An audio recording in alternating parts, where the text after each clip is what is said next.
ଯେତେବେଳେ କଲେଜରେ ପାଠ ପଢ଼ିବା ସମୟରେ ମୁଁ ହଳ କରୁଥିଲି।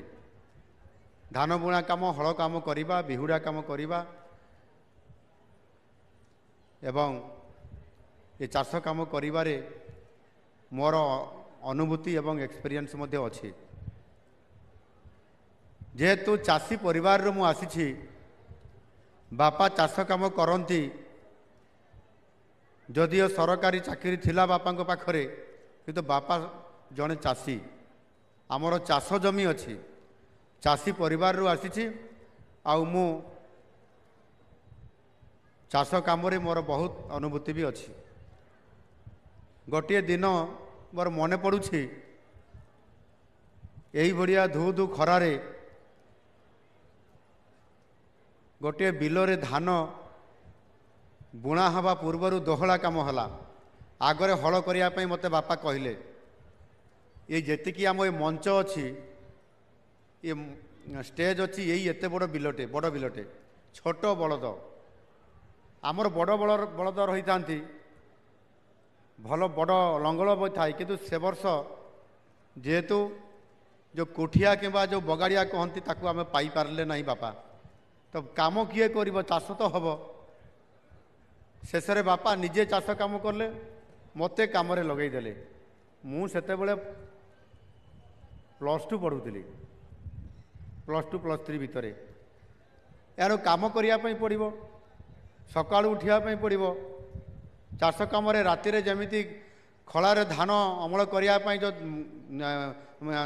ଧାନ ଇଏକୁ ପକେଇକିରି ସେଥିରେ ଧାନ ମଡ଼ା କାମ ହୁଏ, ଯେଉଁଥିରେ କି ବଳଦ ତାକୁ ଚଲେଇଲେ ସେଥିରେ ଧାନ ବାହାରିବ। ଇଏ କାମ ବି କରିବା ପାଇଁ ପଡ଼େ। ରାତି 3ଟାରୁ ଉଠିବା ପାଇଁ ପଡ଼ିବ। ପିଲା ସମୟରେ 3ଟା ବେଳୁ ଉଠିବା କେତେ କଷ୍ଟ, ଏ କଥା ମନେ ପଡ଼ିଲେ ଭାରି କଷ୍ଟ ବି ଲାଗେ। ଆଉ ଆଜି ଦିନରେ ମୋତେ ଖୁସି ବି ଲାଗେ ଯେ ଯାଉ ମୁଁ ଚାଷ କାମରେ ବାପା ମୋତେ ସେତେବେଳେ ଜୋର ଜବରଦସ୍ତି କାମରେ ଲଗେଇଥିଲେ। ସେ ଧାନ ବୁଣିଦେଲେ ଏତେ ବଡ଼ ବିଲରେ। ମୁଁ ଦୋହଳା କାମ କରି ସାରିଲା ପରେ ସମୟ ହେଇଗଲା ସେତେବେଳକୁ ପାଖାପାଖି 10:30 ସକାଳୁ ମୁଁ ଯାଇଥିଲି। 10ଟା ବେଳେ ଆସିଲେ ମୋ ଭଉଣୀ, ସେ ଆସିକି ଭାତ ନେଇକି ଆସିଲେ ଖାଇବା ପାଇଁ ମୋତେ ଦେବା ପାଇଁ।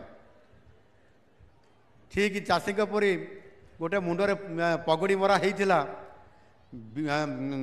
ବିଲ ହିଡ଼ ଭିତରେ ବସିକି ଯେଉଁ ଭାତ ଯାଇଥିଲା ତାକୁ ଖାଇବା, ଆଉ ତାପରେ 5-10 ମିନିଟ୍ ବିଶ୍ରାମ ନେଲା ପରେ ପୁଣି ଆଉ ଥରେ ହଳ କରିବା। ଖରା ବହୁତ ଧୁ ଧୁ ହେଉଥାଏ, ଟେମ୍ପରେଚର 40-41 ଡିଗ୍ରୀ। ଆଉ ବଳଦ ଖରାରେ ଆଉ ଚାଲିପାରିଲେ ନାହିଁ। ବଡ଼ ବଡ଼ ସେଇ ଯେଉଁ କ'ଣ କହନ୍ତି ଟେକା, ଇଏ ସବୁ ବାହାରିବା ଭିତରେ ମୁଁ ତାକୁ ଚାଲିବା, ବଳଦ ଧୀରେ ଧୀରେ ଯିବା, ତାକୁ ବାଡ଼େଇକି ନେବା, ଇଏ କାମ କରିବା ଭିତରେ ମୋତେ ବହୁତ କଷ୍ଟ ବି ହେଲା। ଆଉ ଦିନର 2ଟା ଲାଗିଗଲା ମୋତେ ସାରିବା ପାଇଁ, ଅର୍ଥାତ୍ 2 ଥର ହଳ କରିବା ପାଇଁ ପଡ଼ିଲା। ବାପା ଧାନ ବୁଣିକି ପଳେଇଗଲେ ଘରକୁ, କେହି ନାହିଁ। ମୁଁ ଯେତେବେଳେ ବିଲର ଖମାରକୁ ଚାରିଆ ଅନେଇ ଦେଖିଲି, କେଉଁ ଚାଷୀ ଭାଇ ପାଖରେ କିଏ ଅଛି କି, ବଳଦ ଅଛନ୍ତି କି? କେହି ନାହିଁ, ସମସ୍ତେ ଚାଲିଗଲେଣି। ଏ ପ୍ରକାରର ଅନୁଭୂତି ଚାଷ କାମରେ ବାପା ମୋତେ ନିୟୋଜିତ କରିଥିଲେ। ଆଉ ମୁଁ ଆଜି ଖୁସି ହେଉଛି, ଆଉ ବାପାଙ୍କୁ ଧନ୍ୟବାଦ ଦେଉଛି ଯେ କୃଷି କାର୍ଯ୍ୟ କେତେ କଠିନ, କିନ୍ତୁ ଯଦି ଇଚ୍ଛା ଶକ୍ତି ଅଛି ତାକୁ କରିବାରେ କେହି ଅଟକେଇ ପାରିବେ ନାହିଁ। ବାପା ତ ଚାଲିଗଲେଣି, ମା ତ ନଥିଲେ, ଏବେ ମାଉସୀ ମା ଯଦି ଅଛନ୍ତି ସେ ଚାଷ କାମ କରନ୍ତି, କିନ୍ତୁ ଆଜି ବି ଚାଷ କାମ ହେଉଛି। ମୁଁ ବିଧାୟକ ହେଲା ପରେ ବି, ଆଉ ଆଜି ମୁଖ୍ୟମନ୍ତ୍ରୀ ହେଲା ପରେ ବି। ଏଣୁ ନିଶ୍ଚିତ ଭାବରେ ଆଜି ମୋତେ ଏଠି କେବିଜି ମନେ ପକାଇଦେଲେ ହଳ ଧରିବା ପାଇଁ। ମୁଁ ଭାବୁଛି ଯେତେବେଳେ ଗାଁକୁ ଯିବି ନିଶ୍ଚିତ ଭାବରେ ଧାନ ବୁଣିବି, ଆଉ ହଳ ବି ଧରିବି, ଆଉ ଇଏ କାମରେ ମୋର ମାଆକୁ ମଧ୍ୟ ଚାଷ କାମରେ ଟିକେ ସାହାଯ୍ୟ କରିବି।